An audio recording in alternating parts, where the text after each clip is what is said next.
नमस्कार साथियों, आदेश जी के ट्रिक में आप सभी का स्वागत है। दोस्तों, इस वीडियो में मैं दिल्ली पुलिस एग्जाम 22 नवंबर 2023 के फर्स्ट और सेकंड शिफ्ट में जीके जीएस के सेक्शन से जो भी प्रश्न पूछे गए थे, इस वीडियो में मैं डिस्कस करने वाला हूं। तो साथियों, पहला प्रश्न है, पद्म विभूषण से सम्मानित होने वाली पहली भारतीय नृत्यांगना कौन है? तो साथियों, पद्म विभूषण से सम्मानित होने वाली पहली भारतीय नृत्यांगना सोनल मानसिंह है। नेक्स्ट क्वेश्चन है, द इनहेरिटेज ऑफ लॉस नामक पुस्तक के लेखक या लेखिका कौन है? तो साथियों, द इनहेरिटेज ऑफ लॉस नामक पुस्तक के लेखक या लेखिका किरण देसाई हैं।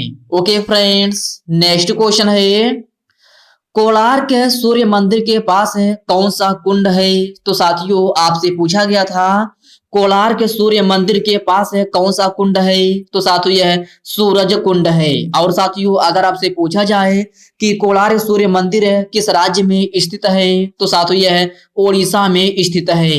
नेक्स्ट क्वेश्चन है, लोक लेखा समिति में सदस्यों की संख्या कितनी है? तो साथियों, लोक लेखा समिति में सदस्यों की संख्या 22 है। कितना? 22 है, जिसमें से 15 लोकसभा सदस्य और 7 राज्यसभा के सदस्य हैं। ओके फ्रेंड्स, इसको आप याद रखिएगा। नेक्स्ट क्वेश्चन है, रसीदी टिकट किसकी आत्मकथा है? तो साथियों, आपसे पूछा गया था रसीदी टिकट किसकी आत्मकथा है? तो साथियों, यह अमृता प्रीतम की आत्मकथा है। ओके फ्रेंड्स, इसको आप याद रखिएगा। यह प्रश्न 22 नवंबर के फर्स्ट शिफ्ट में पूछा गया प्रश्न है।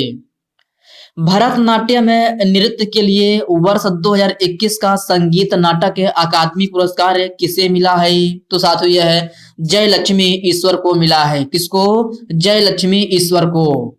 नेक्स्ट क्वेश्चन है, वर्ष 1928 ग्रीष्मकालीन ओलंपिक खेल का आयोजन कहां पर हुआ था? तो मेरे प्यारे साथियों, वर्ष 1928 ग्रीष्मकालीन ओलंपिक खेल का आयोजन नीदरलैंड में हुआ था। कहां? नीदरलैंड में। भारतीय राष्ट्रीय कांग्रेस की स्थापना कब हुई थी? तो प्यारे साथियों, भारतीय राष्ट्रीय कांग्रेस की स्थापना 28 दिसंबर 1885 ईस्वी में हुई थी। कब? 28 दिसंबर 1885 में। और साथियों, भारतीय राष्ट्रीय कांग्रेस की संस्थापक कौन है? तो साथियों, यह ए.ओ. ह्यूम थे। कौन है? ए.ओ. ह्यूम। नेक्स्ट क्वेश्चन है, मानव शरीर में कौन सा तत्व प्रचुर मात्रा में पाया जाता है? तो साथियों, यह भी प्रश्न 22 नवंबर के फर्स्ट शिफ्ट में पूछा गया प्रश्न है कि मानव शरीर में कौन सा तत्व प्रचुर मात्रा में पाया जाता है? तो साथियों, यह कैल्शियम है। और साथियों, कैल्शियम का प्रतीक क्या होता है? तो साथियों, कैल्शियम का प्रतीक Ca होता है। जनगणना 2011 के दौरान कितने प्रश्न पूछे गए थे? तो साथियों, आपसे पूछा गया था जनगणना 2011 के दौरान कितने प्रश्न पूछे गए थे? तो साथियों, यह 29 प्रश्न पूछे गए थे। ओके फ्रेंड्स, इसको आप याद रखिएगा। अगला प्रश्न है, महिलाओं के वॉलीबॉल में कोर्ट की लंबाई कितनी होती है? तो साथियों, महिलाओं के वॉलीबॉल में कोर्ट की लंबाई जो है 2.24 मीटर होती है। कितना? 2.24 मीटर। 86वां संविधान संशोधन किस वर्ष हुआ था? तो साथियों, 86वां संविधान संशोधन 2002 में हुआ था। और साथियों, 86वां संविधान संशोधन किससे संबंधित है? तो साथियों, यह शिक्षा के अधिकार से संबंधित है। किससे? शिक्षा के अधिकार से। टोक्यो ओलंपिक 2020 में भारत की रैंक क्या थी? तो साथियों, यह भी प्रश्न 22 नवंबर के फर्स्ट शिफ्ट में पूछा गया प्रश्न है कि टोक्यो ओलंपिक 2020 में भारत की रैंक क्या थी? तो साथियों, भारत की रैंक जो है 48वां रैंक था। और साथियों, पहले रैंक पर कौन था? तो यह यूनाइटेड स्टेट था। तोताराम शर्मा का संबंध किस वाद्य यंत्र से है? तो मेरे प्यारे साथियों, तोताराम शर्मा का संबंध है पखावज वाद्य यंत्र से है। और साथियों, अगर आपसे पूछा जाए कि पंडित हरि प्रसाद चौरसिया का संबंध किस वाद्य यंत्र से है? तो साथियों, यह बांसुरी वादक हैं।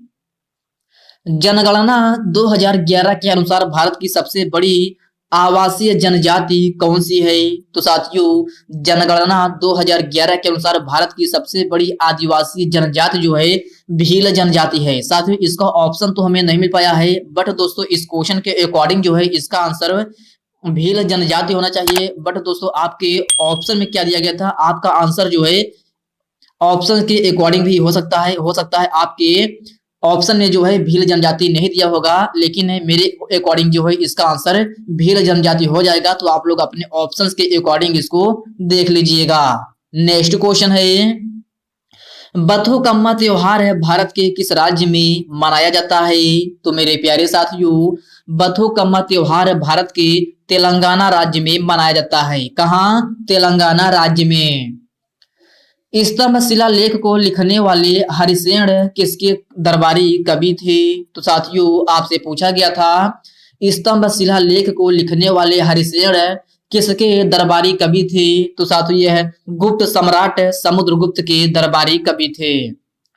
भारतीय ओलंपिक संघ की स्थापना कब हुई थी? तो मेरे प्यारे साथियों भारतीय ओलंपिक संघ की स्थापना 1927 ईस्वी में हुई थी। कब? 1927 में। और साथियों भारतीय ओलंपिक संघ का मुख्यालय कहाँ स्थित है? तो साथियों यह नई दिल्ली में स्थित है। कहाँ? नई दिल्ली में।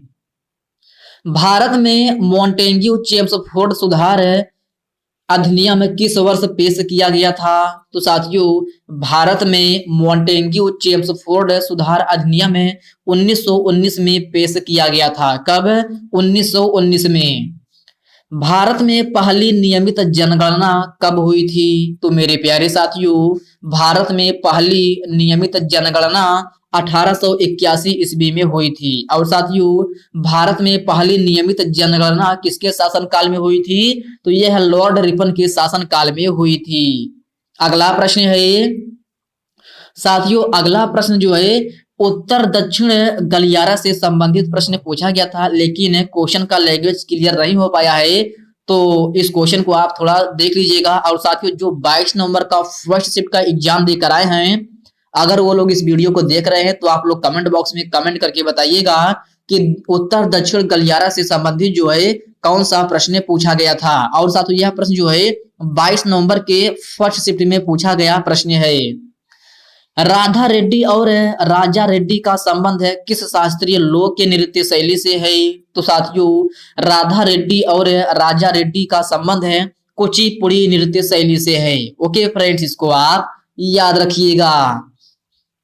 भारतीय संविधान का अनुच्छेद 21A किस संविधान संशोधन द्वारा जोड़ा गया था? तो साथियों भारतीय संविधान का अनुच्छेद 21A 86वां संविधान संशोधन 2002 के अंतर्गत जोड़ा गया था। 2022 नहीं होगा, यहाँ पर 2002 होगा।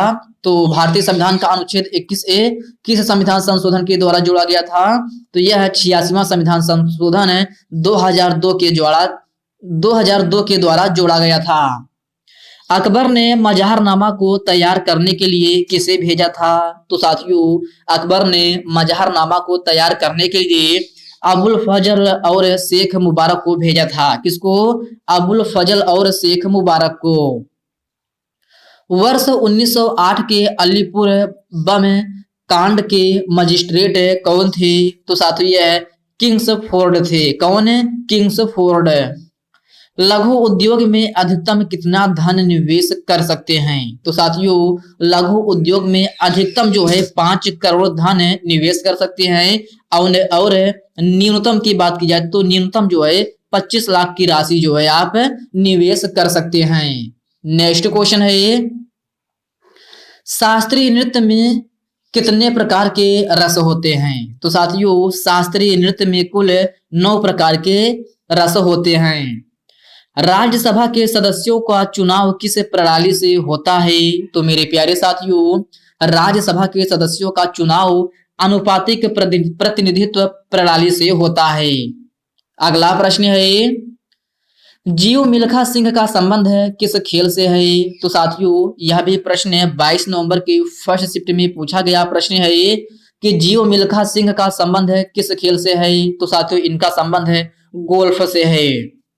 गेटवे ऑफ इंडिया किस शैली द्वारा निर्मित है? तो साथियों गेटवे ऑफ इंडिया इंडो सरैनिक शैली से निर्मित है। ओके फ्रेंड्स, इसको आप याद रखिएगा। तो साथियों ये हमें 30 प्रश्न जो है 22 नवंबर के फर्स्ट शिफ्ट के हमें इतने प्रश्न मिले थे, टोटल 30 क्वेश्चन मिले थे, जो कि मैंने एकदम ऑथेंटिक क्वेश्चन के साथ आपको एनालिसिस करा दिया है। तो चलिए साथियों अब मैं जो है अगला प्रश्न जो कराने जा रहा हूं, ये प्रश्न आपके 22 नवंबर 2023 के सेकंड शिफ्ट में पूछे गए प्रश्न है। तो साथियों 22 नवंबर 2023 के सेकंड शिफ्ट में पहला प्रश्न पूछा गया था, संविधान संशोधन की प्रक्रिया भारतीय संविधान के किस भाग में है? तो साथियों यह है भाग 20 में है। और अनुच्छेद पूछा जाए तो अनुच्छेद 368 में है। सातवाहन वंश का संस्थापक कौन था? तो साथियों सातवाहन वंश का संस्थापक है राजा सिमुक सातवाहन था। कौन है? राजा सिमुक सातवाहन। गतका खेल का संबंध है किस खेल से है? तो साथियों यह प्रश्न 22 नवंबर के सेकंड शिफ्ट में पूछा गया प्रश्न है कि गतका खेल का संबंध है, गतका शब्द का संबंध किस खेल से है? तो साथियों यह सॉरी फ्रेंड्स, क्या क्वेश्चन क्या है? गतका खेल का संबंध है किस राज्य से है? यहाँ पर खेल नहीं, किस राज्य से होगा कि गतका खेल का संबंध है किस राज्य से है? तो साथियों यह पंजाब राज्य से है। जनगणना 2011 के अनुसार सबसे कम साक्षरता दर वाला राज्य कौन सा है? तो साथियों जनगणना 2011 के अनुसार सबसे कम साक्षरता दर वाला राज्य बिहार राज्य है। और साथियों कुछ स्टूडेंट बोल रहे थे कि जनगणना 2011 के अनुसार सबसे कम साक्षरता दर किस राज्य में वृद्धि हुई है? तो किस राज्य में वृद्धि हुई है? तो कुछ इस प्रकार से क्वेश्चन है जो है स्टूडेंट बोले हैं, लेकिन वो क्लियर नहीं बता पाए। तो आप लोग देख लीजिएगा कि कौन सा प्रश्न पूछा गया था। दिल्ली के लाल किले का निर्माण किसने करवाया था? तो साथियों दिल्ली के लाल किले का निर्माण शाहजहां ने करवाया था। वर्ष 1904 में बीडी सावरकर ने किस संगठन की स्थापना की थी? तो साथियों वर्ष 1904 में बीडी सावरकर ने अभिनव भारत संगठन की स्थापना की थी। नेक्स्ट क्वेश्चन है ये, देवदासी राष्ट्रीय पुरस्कार किस राज्य सरकार द्वारा दिया जाता है? तो मेरे प्यारे साथियों देवदासी राष्ट्रीय पुरस्कार जो है कर्नाटक राज्य सरकार के द्वारा दिया जाता है। गुरु हरगोबिंद साहिब ने किस मुगल शासक को 4 बार हराया था? तो साथियों यह शाहजहां को हराया था। किसको? शाहजहां को। नेक्स्ट क्वेश्चन है ये, राज्यपाल किसकी सलाह पर विधानसभा को भंग कर सकता है? तो साथियों राज्यपाल जो है मुख्यमंत्री के सलाह पर विधानसभा को भंग कर सकता है। भारत में किस राज्य में प्रति व्यक्ति आय सबसे अधिक है? तो साथियों भारत में जो है गोवा राज्य में प्रति व्यक्ति आय जो है सबसे अधिक है। तो आपका सही आंसर जो है गोवा राज्य हो जाएगा। 16 वन किस क्षेत्र में पाए जाते हैं? तो साथियों 16 वन पश्चिमी घाट में पाए जाते हैं। कहाँ? पश्चिमी घाट में। ऋग्वेद में कुल कितनी पुस्तकें या मंडले हैं? तो साथियों ऋग्वेद में कुल 10 पुस्तकें या 10 मंडले हैं। ओके फ्रेंड्स, इसको आप याद रखिएगा। जीव जंतुओं के संरक्षण मौलिक कर्तव्य के किस अनुच्छेद में है? तो साथियों आपसे पूछा गया था जीव जंतुओं के संरक्षण मौलिक कर्तव्य के किस संविधान के किस अनुच्छेद में है? तो साथियों यह अनुच्छेद 51A जी में है। किसमें? अनुच्छेद 51A के खंड जी में। भारतीय संविधान का अनुच्छेद 15 किससे संबंधित है? तो साथियों आपसे पूछा गया था कि भारतीय संविधान का अनुच्छेद 15 किससे संबंधित है? तो साथियों यह लिंग जाति नस्ल और भेदभाव को रोकता है। ओके फ्रेंड्स, इसको आप याद रखिएगा। नेक्स्ट क्वेश्चन है साथियों, अगला प्रश्न जो पूछा गया था वह बहमनी साम्राज्य से संबंधित कोई प्रश्न पूछा गया था, लेकिन स्टूडेंट को पूरा प्रश्न क्लियर नहीं था, याद था, तो नहीं बता पाए हैं। तो आप लोग देख लीजिएगा कि 22 नवंबर की सेकंड शिफ्ट में जो है बहमनी साम्राज्य से संबंधित एक प्रश्न पूछा गया था। और साथियों एक क्वेश्चन जो है हरित क्रांति से संबंधित कुछ प्रश्न पूछा गया था, लेकिन इस क्वेश्चन का भी लैंग्वेज क्लियर नहीं हो पाया है। और एक क्वेश्चन जो है झारखंड के नृत्य शैली से संबंधित प्रश्न पूछा गया था। तो साथियों इन तीनों क्वेश्चन का जो है लैंग्वेज है क्लियर नहीं हो पाया है तो आप लोग देख लीजिएगा। और साथ ही ये तीनों क्वेश्चन जो हैं 22 नवंबर के सेकंड शिफ्ट में पूछे गए प्रश्न हैं। तो साथियों एक क्वेश्चन था बहमनी साम्राज्य, हरित क्रांति और झारखंड। तो साथियों 22 नवंबर का सेकंड शिफ्ट का जो भी एग्जाम है देकर आए हैं, अगर वो लोग इस वीडियो को देख रहे हैं तो आप लोग कमेंट बॉक्स में कमेंट करके बताइएगा कि बहमनी साम्राज्य, हरित क्रांति और झारखंड की नृत्य शैली से संबंधित जो है कौन कौन से प्रश्न पूछे गए थे।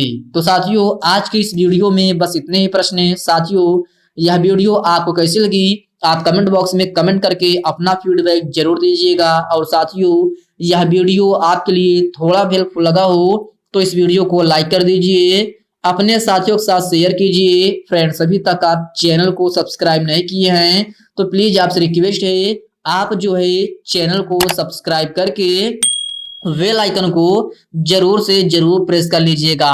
तो चलिए साथियों इसी के साथ हम मिलते हैं किसी नेक्स्ट वीडियो में, तब तक के लिए जय हिंद दोस्तों।